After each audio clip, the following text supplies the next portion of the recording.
Oh, hello, my geeks and peeps, my explainers and entertainers, my little oodle-lollies. Rebecca Parham here. So, did you know I was a daycare kid?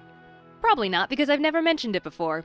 Makes sense, given that mom and dad were both working parents, and leaving one's infant at home alone is generally considered problematic.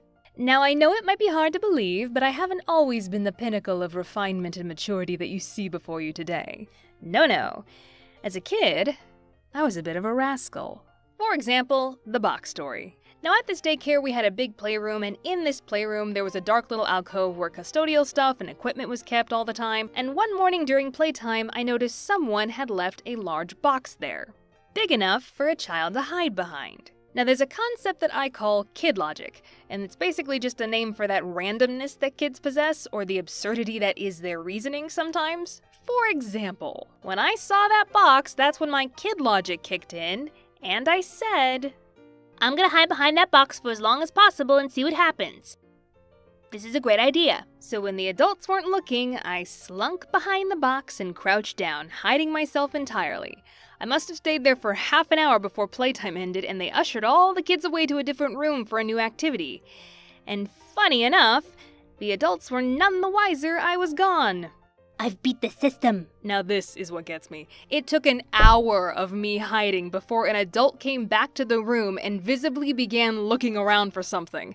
Couldn't imagine what it might be. Now where did I leave that small child? Must be around here someplace. I peeked my head up over the edge of the box to watch, but that proved to be my undoing. I was spotted!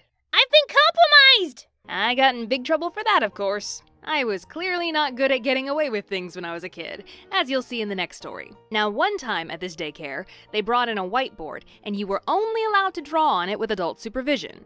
Okay, I won't draw on the board. Instead, I stole a green dry erase marker when no one was looking and proceeded to decorate my face. Hey, listen, I didn't break the rules. They specifically said don't draw on the board. They said nothing about my face. I put the marker back and walked away, but was promptly spotted by an adult. Becca, did you do this to yourself? No. Did somebody do this to you?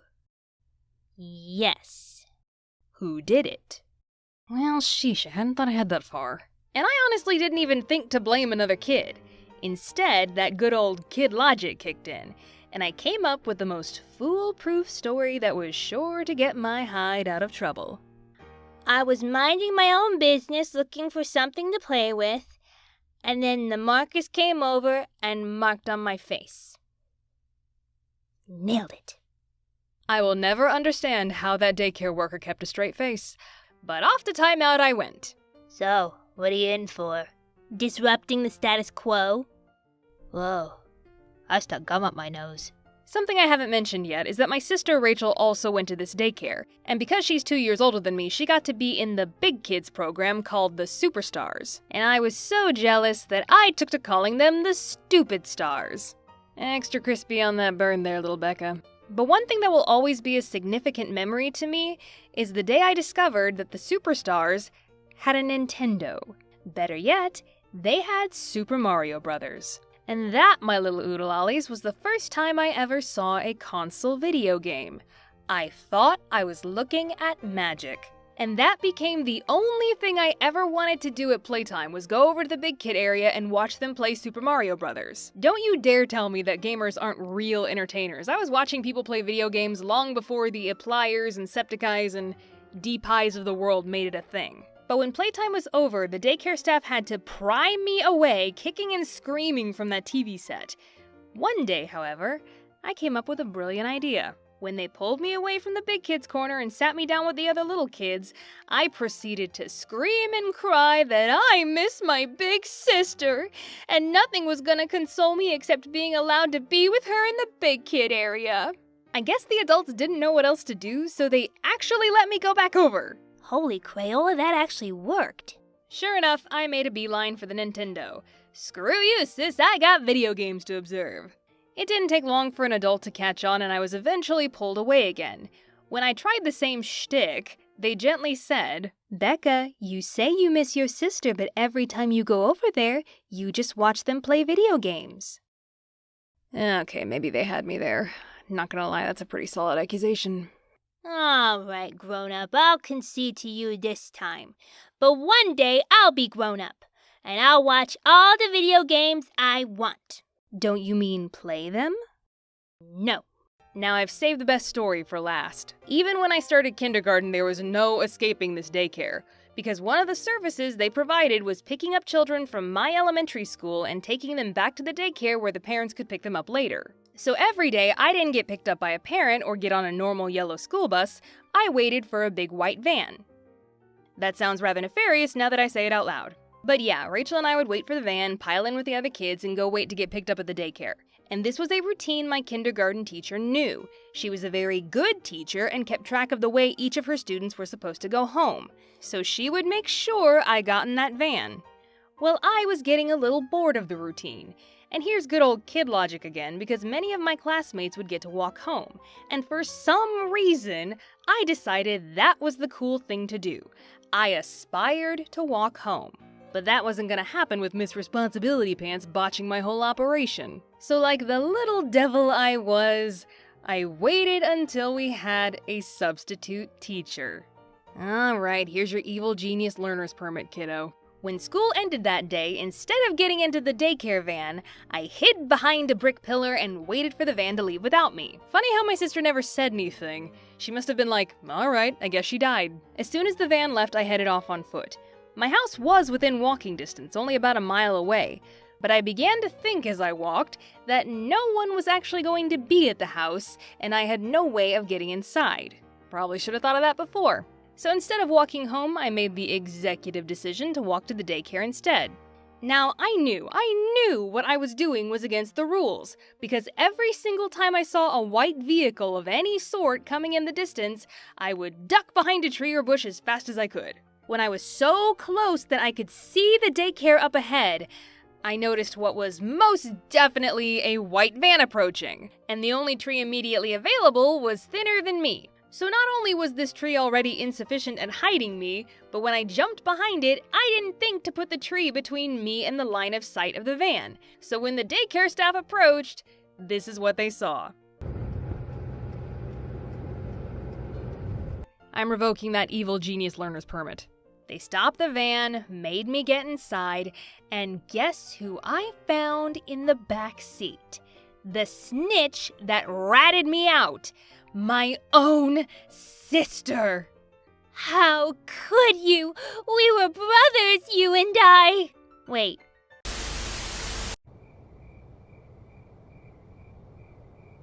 Oh, good evening, my geeks and peeps, my explainers and entertainers, my little oodle-ollies. You're just in time for tea.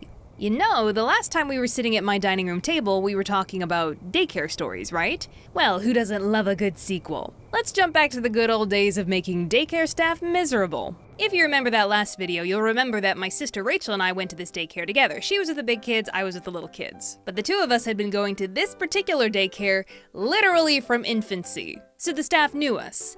And we both had reputations. Rachel's nickname at this place was Rocky because she would start fights with older kids who were being mean. While when I was about 18 months, I would go up to other kids just learning how to walk and push them over, laughing maniacally. Listen, I got my devil tree out early. You best be thankful that I'm a good witch of the woods now. A typical day of daycare for the Parham sisters started early in the morning getting dropped off by a parent. And the experience was very different depending on which parent dropped us off. See, Rachel and I didn't like that our parents were leaving us. Frankly, we weren't that thrilled being left at daycare to begin with. But we knew to keep that sentiment to ourselves whenever Mom dropped us off. She was incredibly no-nonsense, and our tears and screams would do nothing to sway her. She'd just drop us off and sashay herself out the front door without looking back. So we learned that her heartstrings couldn't be played on. But if Dad was dropping us off... There's a game that both kids and adults play. When little kids play it, it's called dig in a random spot and hopefully find something. When adults play it, it's called Minecraft. Digging in dirt or sand to a kid, it's magical, mostly because of the slim chance that you might actually find something. But there were two main things that we were all digging for as kids. Say it with me. Buried treasure and dinosaur bones, which makes archaeologists and paleontologists adults that never outgrew it. I caused some major property damage at daycare once by digging. You want to hear about it? Course you do. One day, two kids and I were playing outside in a secluded, shady part of the playground around the back of the building, a spot conveniently difficult for the adults to supervise. The three of us were happily digging away in the dirt when, gasp, we actually found something. That's the best thing about the positivity and the optimism of kids. It doesn't matter what you found while playing this game, you still felt like Indiana Jones. And the three of us were thrilled that we had unearthed the rare and elusive water pipe.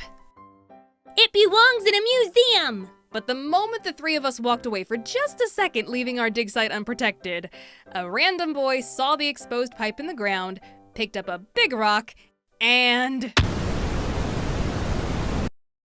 he took all the blame. And they had to shut down the water at the daycare for a few days to get it fixed. However, this next story, I absolutely got caught in the act, and I'm pretty sure it's one of those universal childhood experiences. 'Tis a dangerous and often hilarious thing the first time a child figures out that hair is meant to be cut, and scissors are meant for cutting. We all put two and two together real fast, eyeballing those craft scissors in our school supplies. There was only one incident I tried to cut my own hair as a kid, and it was at daycare. Of course, it happened during arts and crafts. I don't even remember what we were making, but it involved scissors, and the person who was supposed to be watching us made the fatal error of looking away for just a second, because that was all the time I needed. I grabbed a piece of my hair, raised the scissors up, and Rebecca! Don't you even think of... The daycare worker took me to the staff room to sit in timeout with her. A wise thing, not leaving me alone to my own devices. She sat at her desk writing down this little incident in my report card. Snitch. While I had to sit in a chair and not move. But every time another staff member walked in, this lady would say something like, "Hey, do you want to see what happens when Rebecca tries to cut her own hair?" Oh! Okay, Janet, I don't recall asking your opinion on my hairdressing skills, but if we're gonna start playing the shame game, I'm gonna let Kid Becca have the floor. You think my hair's bad, but you paid someone money to make you look like that. If you let me do your hair, it would at least be an improvement. I don't get paid enough for this. And I don't get paid anything to tolerate you, but here we are. Hello, Mrs. Parham.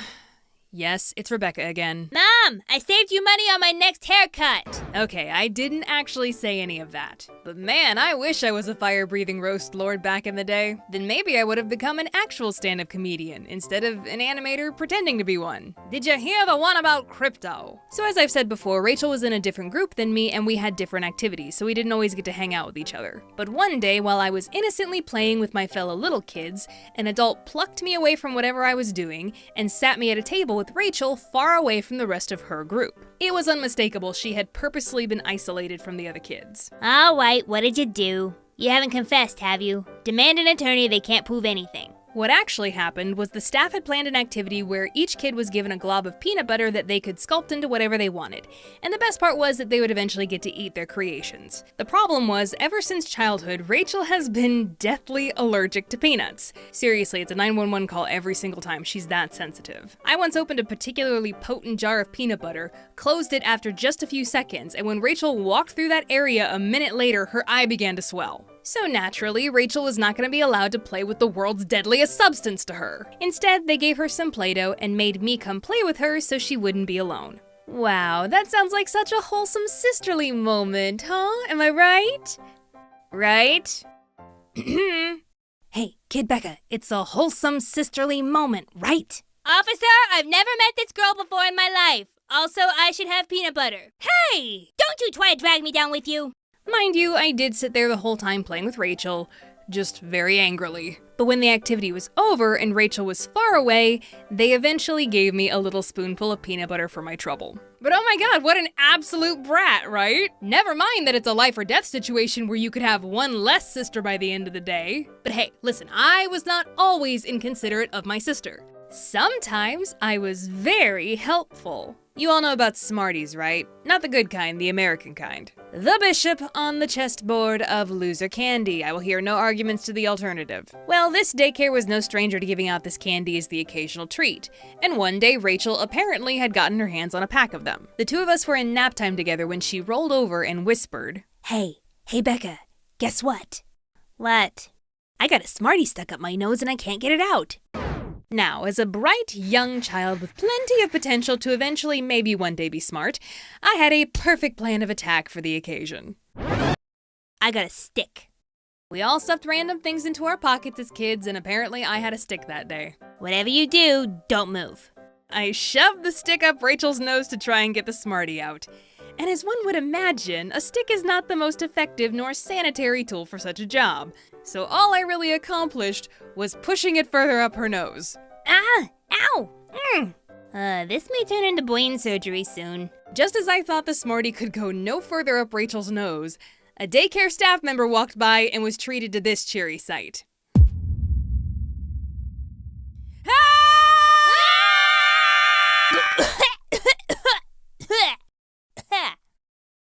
Hey, wouldn't you know it, that little extra push caused it to dislodge and fall down the back of Rachel's throat. Well, there you go. Crisis averted. You know, my dad used to tell people that I was smart enough to be a doctor. I think he was lying.